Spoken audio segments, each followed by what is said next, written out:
بسم اللہ الرحمن الرحیم۔ السلام علیکم ورحمۃ اللہ۔ عورتوں پر غسل کب واجب ہوتا ہے؟ 90% عورتیں سمجھتی ہیں جب ہم بستری کر لی جائے تب غسل کرنا ہوتا ہے، حالانکہ ایسا نہیں۔ کچھ ایسے عمل اور احکام ہیں جب غسل واجب ہو جاتا ہے، جیسا کہ عورتوں پر 6 چیزوں سے غسل واجب ہو جاتا ہے۔ صرف ہم بستری دخول کرتے وقت غسل واجب سمجھنے والی عورتیں 6 ایسے عمل اور احکام ہیں جب عورت ان سے گزرے تو غسل واجب ہو جاتا ہے۔ تقریباً 90% عورتیں یہی سمجھتی ہیں ہم بستری اور غسل جنابت ہوتا ہے۔ صحابہ کرام رضی اللہ تعالی عنہ کے درمیان غسل جنابت کا ایک مسئلہ زیر بحث آیا۔ ایک صحابہ کا گروپ کہتا تھا کہ غسل صرف دخول پر فرض ہو جاتا ہے، انزال شرط نہیں، یعنی پانی کا اخراج ہونا ضروری نہیں۔ دوسرا گروپ بیان کرتا تھا کہ واجب غسل کے لیے دخول کے ساتھ انزال بھی شرط ہے۔ یہ لمبی بحث کسی فیصلہ کن صورت پر نہ پہنچا۔ آخر کار طے پایا کہ ام المومنین حضرت سیدہ عائشہ رضی اللہ تعالی عنہا سے دریافت کیا جائے۔ حضرت سیدہ عائشہ رضی اللہ تعالی عنہا نے فرمایا کہ رسول اللہ صلی اللہ علیہ وسلم نے فرمایا، جب مرد عورت کی 4 شاہوں کے درمیان بیٹھ جائے، اس کا محل ختنہ عورت کے محل ختنہ کے ساتھ مس کرے تو غسل واجب ہو جاتا ہے۔ تو مسئلہ یہ ثابت ہوا کہ صرف دخول پر ہی مرد اور عورت جنبی ہو جاتے ہیں اور ان پر غسل واجب ہو جاتا ہے۔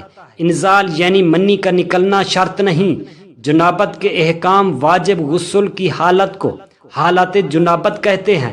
وجوب غسل یعنی جب غسل واجب ہو جاتا ہے تو اس حالت کو جنابت کہتے ہیں۔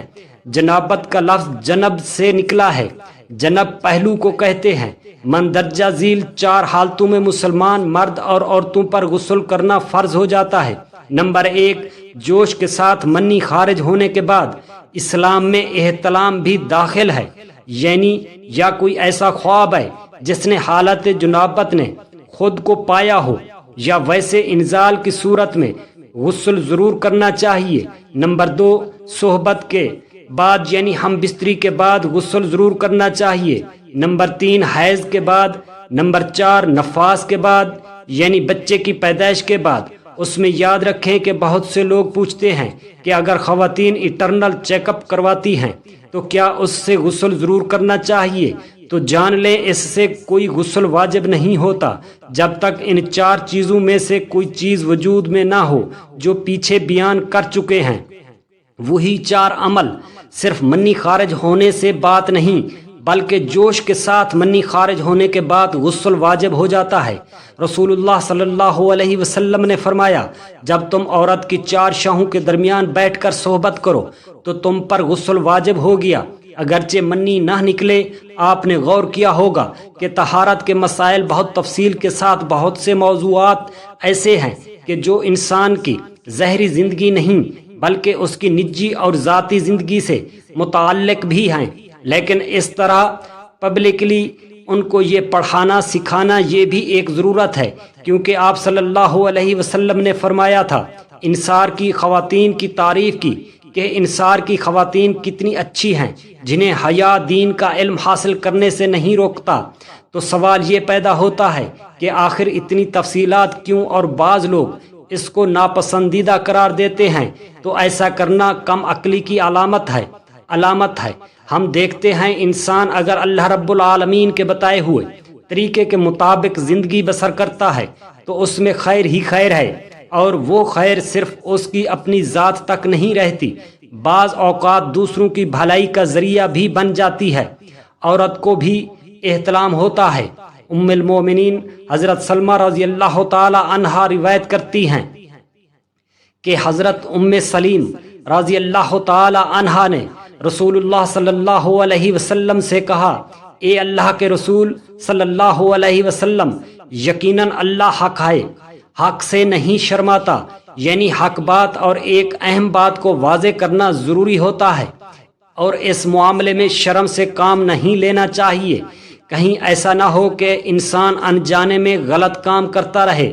تو یہ کہہ کر انہوں نے مسئلہ دریافت کیا، عورت پر غسل واجب ہے جبکہ اسلام کو اس کو احتلام ہو آپ صلی اللہ علیہ وسلم نے فرمایا ہاں، لیکن جب پانی کا نشان دیکھے یعنی منی دیکھے تو اس پر حضرت ام سلمہ رضی اللہ تعالی عنہا نے شرم سے منہ چھپا لیا اور عرض کیا، اے اللہ کے رسول صلی اللہ علیہ وسلم، کیا عورت کو بھی احتلام ہوتا ہے؟ تو آپ صلی اللہ علیہ وسلم نے فرمایا ہاں ہوتا ہے، تیرا دہنا ہاتھ خاک آلود ہو، یعنی یہ ایک پیار کی ڈانٹ تھی اور اس میں ہو سکتا کہ مزاج کا فرق ہو، بعض خواتین کے ساتھ ایسا نہ ہو اور بعض کے ساتھ ایسا ہو، لیکن اس میں جو اصل بات ہے وہ ہے جوش کے ساتھ پانی اخراج ہونا، اس میں کہیں ایسا نہ ہو کہ لیکوریا وغیرہ کے ساتھ اس کو جوڑ دیا جائے، یعنی دونوں چیزوں میں فرق ہے۔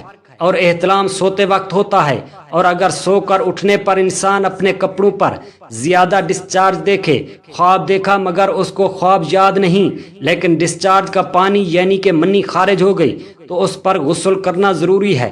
معلوم ہوا کہ عورت یا مرد نیند سے اٹھ کر اگر تری یعنی نشان منی دیکھیں تو یہ احتلام کی علامت ہے، لہٰذا ان پر غسل کرنا فرض ہو جاتا ہے۔ اور اگر احتلام کی کیفیت انہیں یاد ہو لیکن نشان نہ پائیں، یعنی خواب یاد ہے لیکن سامنے کوئی علامت نہیں، تو غسل فرض نہیں ہوگا۔ ایسی صورت میں شک کی ضرورت نہیں ہے کہ نہیں بھائی میں نے خواب دیکھا اور مجھے خواب بالکل صحیح سے یاد ہے تو مجھے نہانا چاہیے۔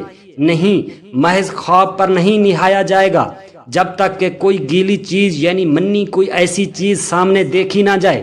حضرت ام سلمہ رضی اللہ تعالی عنہا روایت کرتی ہیں کہ میں نے کہا کہ اللہ کے رسول صلی اللہ علیہ وسلم، میں اپنے سر کے بال خوب مضبوط گنتی ہوں، کیا میں انہیں غسل جنابت کے وقت کھولا کروں؟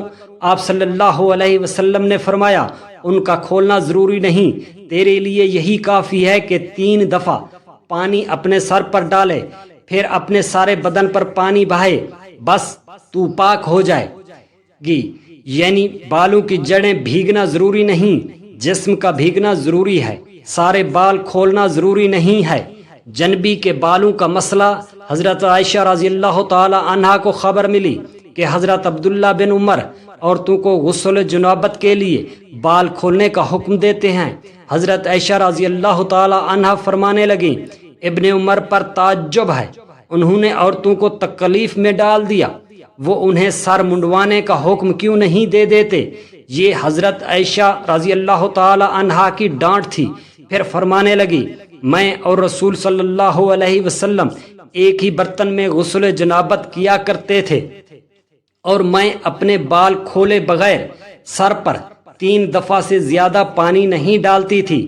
معلوم ہوا کہ غسل جنابت کے لیے بال کھولنے کی ضرورت نہیں، مگر یہ حکم صرف غسل جنابت کا ہے۔ غسل حیض کے لیے بالوں کا کھولنا ضروری ہے کیونکہ یہ مہینے میں 1 دانہ ہوتا ہے۔ حضرت عائشہ رضی اللہ تعالی عنہا سے روایت ہے کہ رسول اللہ صلی اللہ علیہ وسلم نے غسل حیض کے لیے فرمایا، اپنے بال کھولو اور غسل کرو۔ اس میں آپ دیکھیں کہ دونوں چیزوں میں فرق کیوں ہے، دونوں کی نوعیت فرق ہے، اور حیض ایک نجاست کی کیفیت بھی ہے۔ حیض کے بعد نہانا، نہانے کے بعد خوشبو لگانا، خاص طور پر اس کا سارا حکم آتا ہے، لیکن غسل جنابت میں نجاست کی وہ کیفیت نہیں ہے، یعنی حیض، خون اور منی، ان دونوں کے حکم میں بھی فرق ہے۔ بعض علماء کے خیال میں منی ناپاک چیز نہیں ہے، اگر کسی کپڑے وغیرہ پر لگ جائے تو وہ کپڑا ناپاک نہیں ہوگا، اگر اسے خشک ہونے پر خرچ کے صاف کر دیا جائے تو کپڑا صاف ہو جائے گا۔ لیکن خون حیض پر آپ صلی اللہ علیہ وسلم کیا فرمایا ہے کہ اسے چٹکیوں سے مل مل کے صاف کر کے دھوئے، تو ان دونوں میں یہ فرق ہے۔ دونوں کے بعد نہانے کا حکم بھی فرق ہے، ایک میں بال کھولے جائیں گے اور بال بھی دھوئے جائیں گے اور بالوں کی جڑیں بھی دھوئی جائیں گی، جبکہ دوسرے عمل عام غسل جنابت میں بال کھولنا اور پورے بال دھونا شرط نہیں۔ بہت سی بچیاں ہیں جن کی شادی ہوتی ہے اور اس کے بعد ان مسائل کا پتہ نہیں ہوتا، یا تو وہ شرم کے مارے نہاتی نہیں، یا نہاتی ہیں تو پھر وہ پورے بال دھو کر سکھانے میں اور ان چیزوں میں اپنا وقت ضائع کر دیتی ہیں کہ پھر بعض اوقات شوہر کی نافرمانی اور آپس کے تعلقات میں فرق آ جاتا ہے۔ اگر دین کا صحیح مسئلہ پتہ ہو تو انسان تمام مشقتوں سے بچ سکتا ہے اور ایک نارمل روٹین کی زندگی گزار سکتا ہے۔ اللہ پاک ہمیں دین کی صحیح سمجھ نصیب فرمائے اور ہمیں اپنے برگزیدہ بندوں میں شامل کرے اور تمام مسلمان بہن بھائیوں کو اپنے حفظ و امان میں رکھے۔ آمین ثم آمین۔